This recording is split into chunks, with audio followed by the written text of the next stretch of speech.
লতিরাজ কচুর বীজ, অরিজিনাল লতিরাজ কচুর চারা।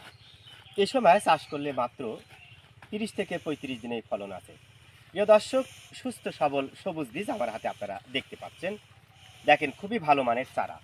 এই চারা রোপণ করলে মোটামুটি 30 থেকে 35 দিনেই ফলন চলে আসবে। কথায় আছে ভালো বীজ ভালো ফসল। বর্তমানে বিভিন্ন প্রকার চাষাবাদ বাংলাদেশে হচ্ছে, তবে লতিরাজ কচু এক চাষে ব্যাপক লাভের সম্ভাবনায় থাকে।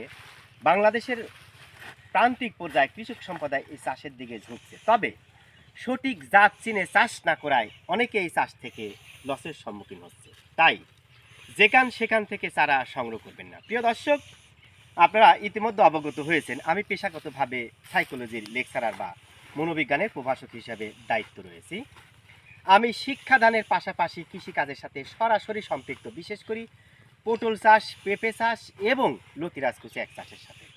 আপনারা অসংখ্য ভিডিওতে দেখেছেন লতিরাজ কচু এক চাষের পরিচর্যা বা চারা উত্তোলন বিভিন্ন কাজের সাথে সরাসরি কিন্তু সম্পৃক্ত। অনেক ইউটিউবাররা রয়েছে যারা লতিরাজ কচু এক চাষের সাথে সরাসরি সম্পৃক্ত না, তাদের দেখলেই আপনারা চিনতে পারবেন।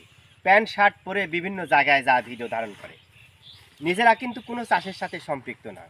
তার কাছে অর্ডার করেন, তারা চারা আপনাকে দিয়ে দিবেন অতি নিম্নমানের চারা। তাই বাড়ি লতিরাজ কচু এক চাষের লাভের পূর্ব শর্ত হচ্ছে ভালো বীজ ভালো ফসল। আপনি যে মানের চারা রোপণ করবেন সে মানের ফসল পাবেন। তাই দাম একটু বেশি হলে আপনাদের উচিত ভালো মানের বীজ সংগ্রহ করা। দেখেন, এইটা আমাদের বাড়ি লতিরাজ কচুর ক্ষেত, একদম সুস্থ সবল। এই ক্ষেত থেকে আমরা চারা সংগ্রহ করেছি। পরিষ্কার পরিচ্ছন্নতা আমরা কিন্তু মেনটেন করি। দেখেন, জমিতে আগাছা নেই, এটা আমাদের প্রাথমিক শর্ত।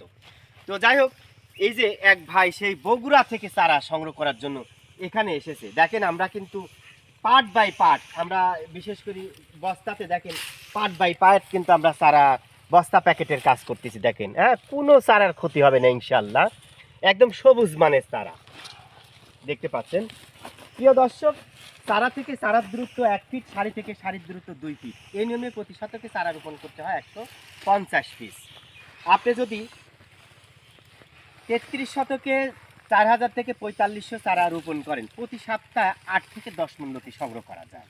বর্তমানে লতির বাজার মূল্য স্থান ভেদে 3500 থেকে 4000 বা কোথাও আর বেশি দামে কিন্তু বিক্রি করা হচ্ছে। তাহলে বুঝতেই পারছেন প্রতি সপ্তাহে কিন্তু লতি সংগ্রহ করা হয়। এই যে আমাদের ক্ষেত, যারা চারা সংগ্রহ করতে চান আমাদের সাথে যোগাযোগ করেন। এই ভাই অনেক দূর থেকে এসেছে, আমরা কিন্তু তাকে চারা এই বিশেষ করে এই লতিগুলো উপহার দিয়েছি। রাতে খাবে, সকালে চারা রোপণ করবেন। আসসালামু আলাইকুম ভাই। ওয়ালাইকুম আসসালাম। কেমন